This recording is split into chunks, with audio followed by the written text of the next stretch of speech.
Joe Weatherall and Ben McDonald from Build14Me. You're going to talk to us about SEO tips for small businesses. Thank you. Thanks, guys. Good morning, everyone. Thank you very much. Nick had one slide, we've got about 42, which will make sense, so it's going to be a slightly different pace to things today. Just a quick recce that it's DIY, do-it-yourself, SEO, search engine optimization. We talk in our world in lots of acronyms, and we suddenly see people kind of fade over and go, SEO? We get search optimization, it's about how to get your site as near as you can to the top of the rankings. We'll start straight away. My name's Joe Weatherall. And I'm Ben McDonald. We're going to sort of do a one-by-one sort of thing. They are quite quick. Some of the tips are really speedy, some not quite so speedy. Both of us talk fast, and because we know we've got a lot to get through, we talk even faster. So if we're going too fast, just someone at the back, be polite and go, slow down! And we won't take it badly at all, we'll actually be delighted. So let's go. So the first thing we always talk to our clients about is Google is not there it's not just about money, it's not just about anything. Google actually say that their objective, their reason for being, is to organise the world's information and make it universally accessible and useful to everyone. And actually, that's the thing we want to sort of say to you, is always remember that Google's job is not about pushing someone who shouldn't be in the rankings up the rankings. It's actually about the people who are searching for stuff, finding the stuff they want. And so today is really all about what you can do to help users find you if it's you they're looking for. Yeah, good. And yeah, before we start on the tips, our approach in-house for both our clients and our businesses, we have a 5-step approach called the asset approach. So this stands for architecture, is how your site is built, the coding behind it. Social signals, that's everything around your social media to try and get traffic to your website. Storytelling is around all the content that you do for your business. Enrollment is how you get listed onto websites, and everything around trying to get you signed up. And tie-in is trying to get everyone after this to come back into you either through reviews or featuring your website. So yeah, should we get into the tips? Yeah, let's go. All right, 42 steps. Okay, so number one to remember is your search engine your site is being ranked by page, not by the entire site. So when Google moves you up, it's moving one page up because it's wholly relevant to the search thing that's being looked for. They're not always looking at the whole of your site, and that's really important because sometimes you'll find you're going, you're kind of getting obsessed with the whole, it's all got to be organised like this. Actually, it can't. If you've got different things you do, you can be very selective in what you talk about. One page, one subject, make it really strong. Google will really appreciate that. And yeah, kind of what Joe was saying just now, if you always put the user first, not the search engine, and don't compromise your user experience, always think when people are using your websites, making sure that they can use it and trying to find the information that they can find. User experience is what you need to be focusing on. Always put the user first and not the search engine. Concentrate on getting the good rankings for the things you really deserve to have the good rankings for. And what we mean by that is if your business does multiple things but you're exceptionally good at one thing, really do think about the thing you're exceptionally good at and think about how you move that up rather than trying to sort of embed everything and move everything up at the same time. Yeah, use long tail keywords. So what we mean by long tail keywords, these are search terms where there's actually not much search query, so people don't use this as much, but the intent is there. So you've got to excel at the terms that you excel at. So for example, we've got a client down in Brighton who's actually a locksmith, but he specialises in a certain area. So a longer term would be, for example, child safety logs in Brighton. This is what he specialises in. So always think about the longer tail queries and try and get found for them. Another thing which small organisations can do actually a lot better than big organisations is to actually identify latest trends, latest keywords, things that people are saying about your sector or about your thing, and actually you can use those and really help. They can really help you kind of take over on areas where perhaps the bigger companies haven't yet been able to move. There's a great site for sort of ideas for trends. It's just the trending things, which is the Trends 24. These slides will be available, so all these links will be available to everyone. Don't worry too much about writing them all down.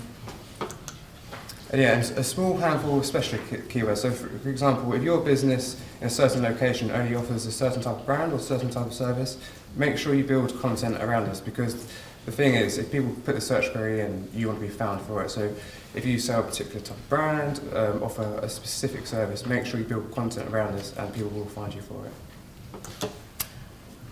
This is a very quick slide. I like this one, which is basically make sure you embed Google Analytics within your site. It's a very easy thing to do in most instances, and with it then means you can actually see what's happening, who's coming from where to where, what they're doing when they get there. Yeah, use keyword research tools. A lot of times when we're trying to look for content and trying to write about content, we come across a stumbling block trying to think, what do we write about? So use keyword research tools for your advantage, trying to get some idea generation. So ones we recommend is Google Keyword Planner. This is basically Google telling you what people search for. There's a couple of good links here, such as ubersuggest.io, answerthepublic.com, which gives really good information about what people search for. So when you get stuck for ideas, use these tools, because you can use them to your advantage to write content about what the users are trying to find. We find ourselves talking to people about, you're looking at the local pack or the organic pack, and actually a lot of people don't really understand the difference. And the real difference is that the local pack is it's hyper-local. It's essentially the information that Google's bought from your Google My Business account, and whereas the organic search is the content underneath that. So effectively the local pack will differ depending on where you are and what you're looking at, and it's most appropriate for sort of mobile phones really. So for small local retailers, for example, it's a really great place to be as the top of that local pack. That's it. Update your content regularly and keep adding content. The website is never finished. The thing about search engines is they actually like fresh content added to websites. It adds to user experience. So even older features, trying to add content and do updates when you can, because search engines really do love fresh content, because it shows that you care about your users. And when users come back to your pages, they can see updated content from there. Yeah, one of the things we do is we build websites for quite a lot of our clients, and they literally think, oh, my website's finished, and they sort of sit down and we go, no, this is where the fun starts, because it's getting that mindset that is not something that's just over and done. This is effectively just to say about keywords. When you're thinking about putting up a post, think about the user and the question you're answering for them, and then that's the terms you should try and use within your header, which is your H1 on a website. You only ideally want one H1 on a page. It's very tempting to think, oh, I'll just put this is my heading, but I like the size of that font. I'll go equally big for my second heading or intro, and the problem is that often means it's read by your content management system as actually being another header, so you can end up with 8 or 9 H1s down a page. If you imagine being Google, this is the most important, no, this is it's very confusing, so just make it really simple for Google to understand. In answer to the keyword question, I've just said a few keyword things, but when you think about what your users are trying to find from your website, try and answer the keyword question that people might be asking, and try to answer it as best as possible, because when Google or search engines, what they're trying to do is answer the query. So make sure when you're writing content on either your websites or anywhere else you put blogs, for example, make sure you're answering the question, because you're more likely to be found from that.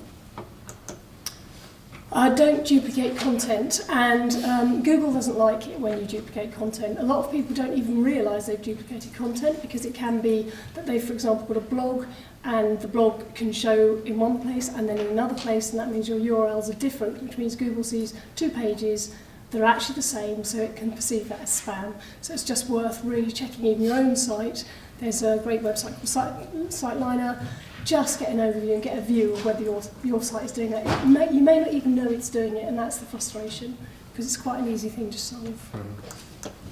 If you do take content from someone else, so this could be images or a bit of something that you're referencing, make sure you credit them and include links. It works for you, it works for them. So if you're trying to feature some stats from a certain website, make sure you show where you've taken that from. Or if you want to use images for like one of your posts, for example, make sure you show where you've taken that from. This is something perhaps that used to happen more often than it does now. You don't have to use click here for something to tell people to go somewhere. Just actually put it in, use your anchor text, something like tips for making cakes, You know that you're going to go somewhere for tips for making cakes, but more to the point, Google knows that's where you're taking people to. And as long as you go to the right page, everyone's happy because you're going where you say you're meant to be going, and that's a good thing. Yeah, domain names matter. So a few of you might have already set up domains or thinking about setting up domains. First of all, make sure you choose a popular root domain such as .org.com, and make sure your actual brand, for your actual domain, make sure you use your brand name. So for example, for us, we've got Build14Me.com, or it might be to do with the service or the location you're featuring. So, for example, SEO Services or SEO Services Brighton. Make sure it's easier to remember and easy to spell, so when people are actually looking for you, they'll find you. The irony, of course, is that we're Build1For.me, and a lot of people ring up and say, oh, hello, is that Build14Me? So there's an irony to this conversation. The other thing is, when you're working on your site, page URLs are quite important these days. Didn't really used to matter, and you used to go through to a page and it used to be, you know, post cake ref blah blah for hashtag. But nowadays, actually, it's getting more and more important to make the URL from user experience. It's much better for everyone to have a URL that makes sense. This can normally be changed in your content management system. It may be one you have to speak to your developers about. And optimise your images. So one, if you're writing content about something or to put on your social media, make sure you find the right image that's interesting and relevant. Also choose the right file name, so when the search engines look at what images are put onto your website, they actually look what the file name is, because they can't actually see what the image actually is. And also scale the image correctly. We've seen quite a few times people upload images to the website which are actually 5 megabytes, 6 megabytes. These are huge images, but they're actually rendering at a smaller size. This can affect page speed, which is obviously bad for user experience. So. Yeah. We think a lot of this has come from this kind of Facebook laziness, because on Facebook you can put a 5 mega picture on, it doesn't really notice, no one really thinks about it. So we've all got slightly into that mood of, oh, here's a nice big picture, that'll be lovely, use it this big. And then when you're sitting there on a 3G connection for half an hour waiting for that to download, that'll be why. No. Optimise your page titles. Essentially, the page title is the thing. If you go into your search engine, you say your company name and then something next to it. What we recommend is you optimise that for what you want to be found for. So one of the things we want to be found for is responsive web design Brighton, so that's what we use. If you get that right, it will encourage people to click on it because they'll know it's the thing they're looking for. And people want to be told it's the thing they're looking for. They want to feel happy about that. Yeah, and leading on from what Joe says, meta descriptions aren't actually visible to the user until they actually do a search query. You have 156 characters to try and engage people to come into your website. So this is actually featured on the search engine results page. You should see it as a little description below the title. Use it to be as eye-catching and engaging as possible, because this is your only chance to get people through to your site. So yeah, use it to its full potential. I think we've also all been through that frustration where we've been looking for something. The meta description says, oh, it's got it. You press and go, well, where is it? It's not on this page. I can't find it. So really think about the relevance of it as you're doing those meta descriptions. Oh, this one's really quick. Check your website for broken links. Broken links are really bad news. Google really doesn't like them at all. They're very easy to check. They normally happen because you might have had a link to a client, to someone, a customer or a client or something, and that feature has disappeared. So they'll get a 404. Google will go, oh, you're sending these people through to a 404. Nobody's happy. So just check them. It's probably worth doing this once every couple of months if you've got a heavy site. And faster site wins. So, like I was saying just now with page speed, Google loves a speedy website because basically it's always thinking about the users. We're trying to get across the day. So the faster the website, the more they like it. Check your speed on this website here, which is gtmetric.com. It's really good. It shows you how fast your website is, but also it shows you any areas that you may have on your website, so it's really beneficial. And a quick stat, on mobiles, for example, 1 second slower for your website equals a 10% drop in page views. So yeah, it is really worth thinking about your page speed. This is just basically, there's a great site for just checking your phone, your website is mobile friendly. That just basically means can people read and look at your site on your mobile. That's all mobile friendly means. Yeah, and leading on from that, make sure your website is actually responsive. So this is making sure it's optimised for different devices, so people have got a good user experience when they go onto different devices. You might find that you get most of your users through onto your mobile phones, and make sure your website is optimised for that so they get the best user experience possible. Okay, this is probably the only cheat we really sort of do to any degree, is check out high-ranking competitor sites. If you think you should be found for something, but somebody else always gets there first. Check out their sites, look at what they're doing, look at their titles, look at their descriptions, their URLs, their keywords, ratios. Just spend time on their site trying to work out why Google has, in its infinite wisdom, decided they are more value for that search term than you are. And then copy what they do, but do it better. Don't literally copy what they do, but just look at it and go, right, we can do this better. And set up Google Webmaster Tools. This is probably more to do with what your developer does, if you've got developers. But basically it's your way of showing Google what your website is, and Google will respond by actually showing you from this any errors in your website that you can clean up. There's a good link here which actually shows you how to set this up if you haven't done so already. So yeah, we recommend going to this afterwards and seeing if you've got that created. Another quick one. Do you notice I get all the quick ones? It's just as planned, obviously. Yeah, put a Google. If you're happy for people to know where you're based, put a Google map on it. Google likes Google Maps. People like Google Maps. Everyone's happy. Yeah.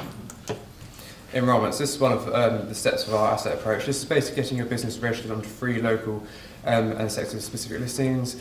One, it helps Google to collect information about your business. So what Google does all the time is try to build a picture of who you are. So it actually uses information from different listings to try and see who you are.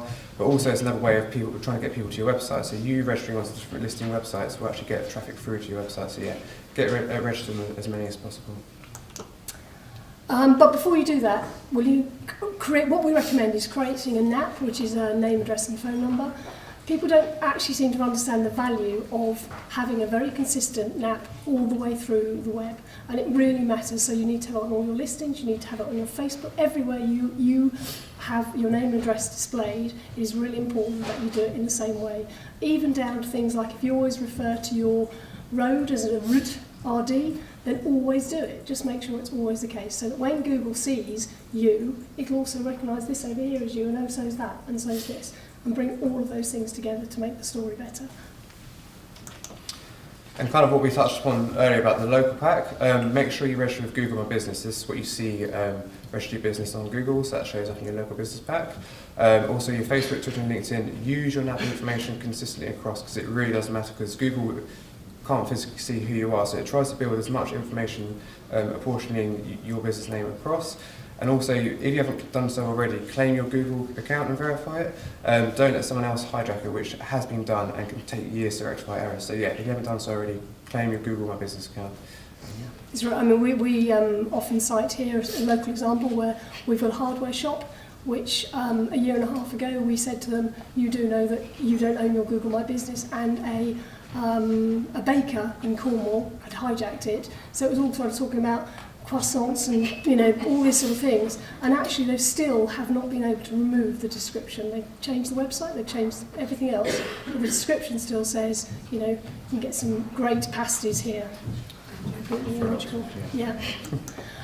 The other thing is, in terms of, we sort of touched a little bit on getting onto onto listings sites, but also link with local businesses, link with all the things around you to just really cement in everyone's eyes that this is where you're at. So if there's, if you support a local football club or whatever, or a local church, whatever it is, try and get sort of links going backwards and forwards between you. Not in a horrid, stalky way, but it's just really important for Google and for people to understand that you're part of the community in which your business operates. Yeah, create content that is exactly what people might be looking for. We actually came across a problem the other day with a particular type of management system for a website. And we were looking all over Google trying to find this query, and we found out we couldn't find anything. So once we solved the problem, we wrote a bit of content around it because we knew nothing existed around that. And now we actually get traffic through every month, and quite a lot of traffic through, because we've answered that query. So at all times, trying to think what people are searching for and write content around that, and you're more than likely to be seen as authority because of that. And in that instance, we literally called it, why does my Magento site keep reverting? Because that was our query. One of the things which I think was touched on over here by Clarity Code, yes, was this idea of showing, using social media to show people who you are behind the scenes. It is actually really, really important in today's world. If you're trying to embed trust with people, you're trying to talk to them a bit about your organisation, your business, they want to know who you are. They want to know when they turn up what you're going to look like. So, absolutely endorse that. And also for social media, Use it when you've created new content on your website. It might be about a particular service, something you've done. Use this to push out the new content throughout your social media, and also use make the social media engaging and relevant to different audiences. You might have a bit of old content on your website which is 2 years old, but it might be now relevant due to new news stories. Make sure you pump that out when possible, and always create content for your social media. We're using pump it out like we don't care, but what we actually mean is, just really think about the content you've got. If it's still useful and it's still relevant, then actually it's good to let people know it's still there. This is just really a kind of idea of just making sure you get to know who are the influencers in your business. It's never been so easy to kind of touch base or have some sort of relationship with the people who matter to your business. And social media is just such a great way of being able to do that. So do it. Get to know all those local people, talk about things, and sometimes they'll push your stuff out too, and that would be great for everyone. And hopefully this goes without saying, but be nice to your customers and treat them right. Because what this leads to is hopefully positive reviews if you have an e-commerce system, or just in general, people, if you give them a nice service, they'll review you. And word of mouth and online word of mouth is really, really important to help develop your trust and rating. And also search engines do use reviews and links to basically give you create trust. So use this as much as possible and be nice to your customers. I think the latest stats are sort of basically saying that if you have, say, in a local pack, in organic searches, you have people with stars and people without stars. Even if you're at the top on both, but you don't have any reviews, people are more likely to just go to where you have the reviews and the stars because they feel comfortable about it. And this is one which I don't know whether it's going to go above people's heads. It used to go above mine, but it's basically use www or don't use www, but don't do both. We mentioned earlier this thing about duplicate content. One of the reasons this can happen is because your site hasn't specified whether it wants a www in front of your URL or not. If it does both, Google's seeing your site twice, which is basically Google is then saying, oh, you're duplicating all this content, and we don't like it so much. You can check yourself by literally just putting your domain in with www and without it. If one reverts to the other, then you're sorted. If you can get your site both ways, you need to have a little chat with your friendly developers and get them to alter that unless you know how to do it yourself. Oh yeah, this is me really. I always put this one up because one of the things I think is really important to remember is that your Google ranking is not a reflection of how good you are at your business or how good your business is. And I think people forget that. I think people go, oh, I'm on page 4. As though somehow that's because they're not doing a very good job. And my plea is just to understand that is not what it's about at all. What we do is we try and optimise your site to give you the best opportunity. And that's what you should do all the time. But please don't take your page 4 on Google as being you're a failed business. It's nothing to do with that at all. It's just that maybe you haven't played this game quite such a lot. And use website SEO checkout tools. So a lot of things we've been saying today, you can actually go away and see how you actually are performing with your on-site SEO. So we've got 2 really good websites here which will actually show you what you're doing with your on-site SEO, any problems you've got and how to improve them. So we really do recommend going away and checking these websites, see how you're doing. The other thing is we talked about the local pack. Local SEO is fantastic for small businesses because it genuinely allows them to compete equally with much bigger businesses, which is just amazing. I mean, we worked with a local hardware store, not the same one, not the Baker one, the other one. And what was interesting is that for several months, if you put DIY Brighton, they came up top for about 5 months, I think, until all of a sudden there was a local SEO done by some guys at B&Q and things, and everyone sort of started kicking in. But you imagine that little store just outside of Brighton is competing equally because it's got this stuff right, and that the big guys weren't bothering, and that's a really lovely little trick if you can start playing it. Yeah, and so the main thing we've been trying to say about today is once Google are confident that you are who you say you are, so that's through your NAP information which we've talked about, you do what you say you do, so hopefully that's when you list your services on your website and what you do, and you're good at what you say you do, so hopefully when you get your positive reviews and people linking to you about trust, they will then begin to trust you, and because of this they'll then push you up the rankings to do this. So once you are getting good with all these steps, you will then start to get pushed up. And the last slide, hey! Well done everyone for sitting through this thing so patiently, we really appreciate it, is start now.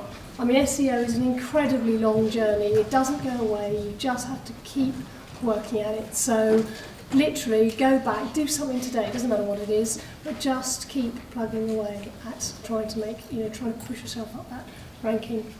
And thank you. I've been Jo Weatherall. I've been Ben. Thanks.